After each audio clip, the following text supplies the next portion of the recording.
I'm like nervous to share about this because I've kind of had this planned for a little bit, but I've been nervous to share and just kind of put my whole heart out there.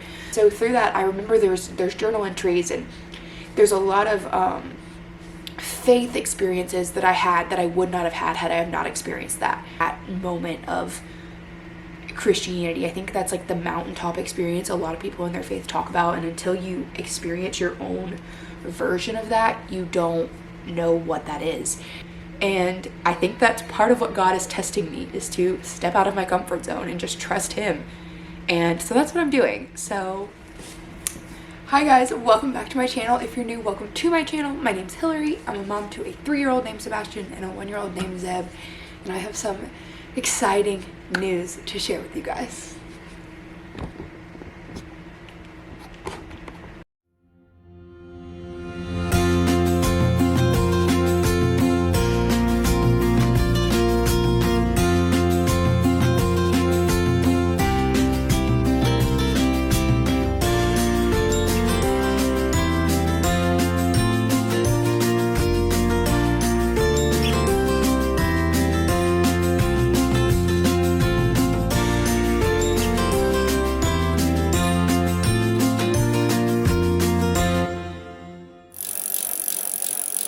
Okay, so I don't really know how to film this video because I don't want this to come across in the wrong way. But let me just kind of share my heart. I'm hoping I can film this while the kids are napping. They're not napping that greatly. So I'm hoping that I can film this before somebody interrupts me. But to just put my heart out there, I am going to Israel next summer. Now, with that said, I have paid the deposit for the trip to Israel. I obviously have quite a bit of funds to raise, but I am so excited. And I want this to be heard from my heart. I am so excited because I just feel like God has laid this on my heart and told me that I am supposed to go. I don't know how I'm gonna pay for it. I don't know how I'm gonna fund it all. I don't know how I'm gonna leave my kids. I've had every question that you can think of. The trip is for 10 days. 10, no, might even be 12. I don't know. It's nearly 2 full weeks of being away from the kids, and that just, first of all, sounds terrifying. I'm never away from my kids. The max I've ever left either of them is Sebastian and I left for 7 days while I was in the hospital giving birth to Zeb, but that I wasn't in a different country, and so yeah, so there's been a lot of reasons why I at first was gonna say no, but let me back up and kind of share my heart on this story. So several Sundays ago, it was Sunday morning, and we had been at church, and it was just a good service. It was nothing crazy, nothing different. But on the way home, I just had this dang, I really want to go on a missions trip. I really, I want to travel. I haven't traveled in forever. If you have been around, I didn't vlog back when I went to Australia, but the year that I went to Australia to be an au pair, I have a whole vlog series on that. I'll link it above. But when I went, that kind of further sparked this big passion of travel for me. And so I went. I knew that was gonna happen. I'm gonna try and see if he'll fall back asleep. So if y'all hear crying, I promise I'm not gonna leave him there forever. I'm gonna go get him in a second, but he may lay back down. But during that year when I went to Australia, I traveled for I think 6 to 8 months straight. I was just traveling, living abroad. It was the best experience of my life. It was also the only time in my life when I've ever experienced, not the only, but the first time I'd ever experienced true adult pain. If you don't know our whole story, when Zach and I were first dating, we had been together for over 2 years, and I left to go to Australia. While I was in, no, we've been together for 3 years. Anyways, I left to go to Australia. While I was over there, distance was obviously hard. We had a hard time in our relationship, and we broke up for a short period. He's my first boyfriend, and so I had never experienced heartbreak. I had never experienced anything to depth. and then living in Australia and going through that all alone. I had no family around. I couldn't just drive to visit a friend's house. I did have one of my best friends in Australia. She was also an American, but we were over there au pairing together, and she was a big comfort, and obviously my host family was a big comfort. But there's something about being in like the darkest place you've ever been and having no one to really turn to except for Jesus. And when I try and think about the faith that I had while living abroad in Australia, that like my faith wouldn't be what my faith was if I hadn't have gone through that. So while the time was the hardest thing I had ever walked through, I mean, having that heartbreak was absolutely traumatic, but what it gave me was this like strength and courage and this faith that surmounts everything. Like, it gave me the ability to fully put my heart and trust in Jesus instead of in like a man, not in just like a man, but like mankind. And so through that, I remember there's journal entries, and there's a lot of faith experiences that I had that I would not have had I have not experienced that.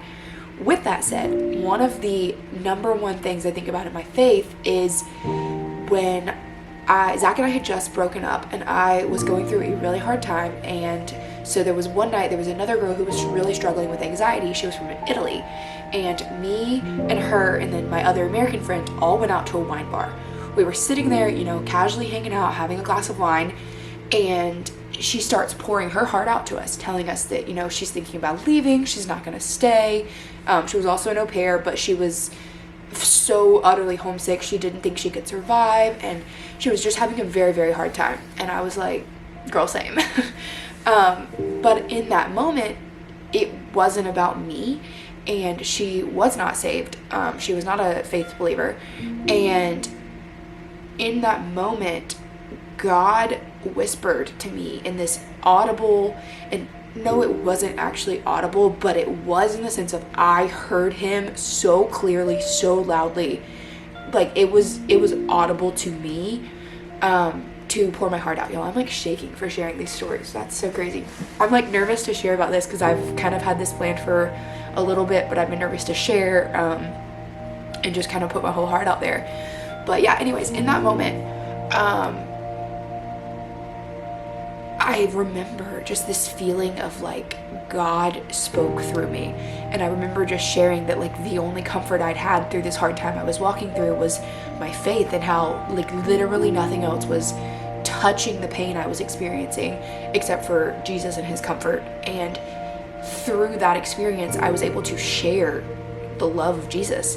And I have grown up in Christian school. I mean, 6 out of 7 days a week I was at church, I was at school, I was doing Bible classes, Bible camps, VBS, summer camp. I mean, everything, you name it, I was involved in it. Like faith was just something constantly poured into me, but I didn't have my own personal relationship until I was there experiencing that.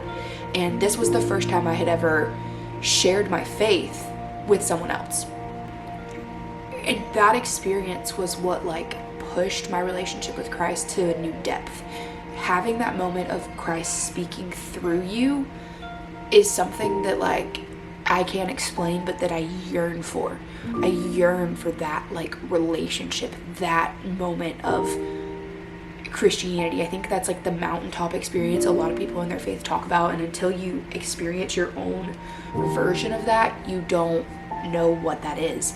And I truly, for me, Israel is going to be another one of those experiences. Now,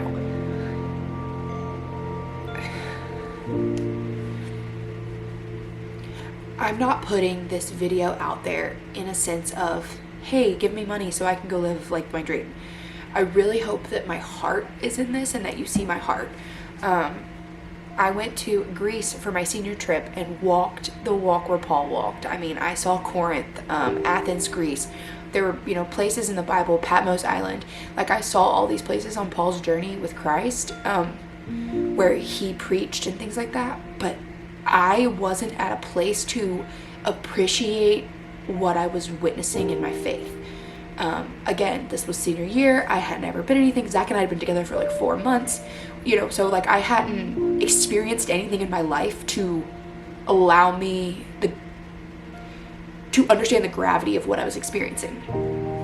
And so Greece was just a fun trip. It was a fun blah, blah, blah, blah, blah. Like we went on a cruise and that's all I took from it. And now I yearn for the ability to go back and walk those same places with the eyes and the experience and the life that I have under my belt now, because I think it would be such a different experience, which is what I think Israel is going to be for me in my faith. I've traveled everywhere and I've been given, this is like just such, like, I don't really know how I want to, like, I don't know how to put these things out there.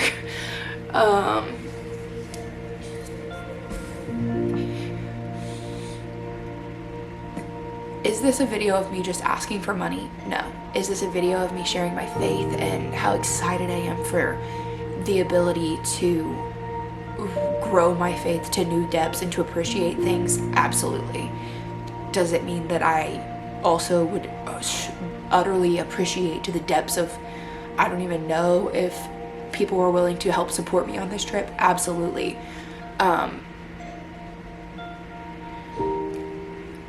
I have always been into travel. I've always been very faith-based. I've always been very, I guess, like, not afraid of death.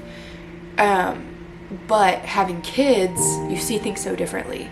And to see the place where, this video is going to be all over the place, I'm so sorry, y'all.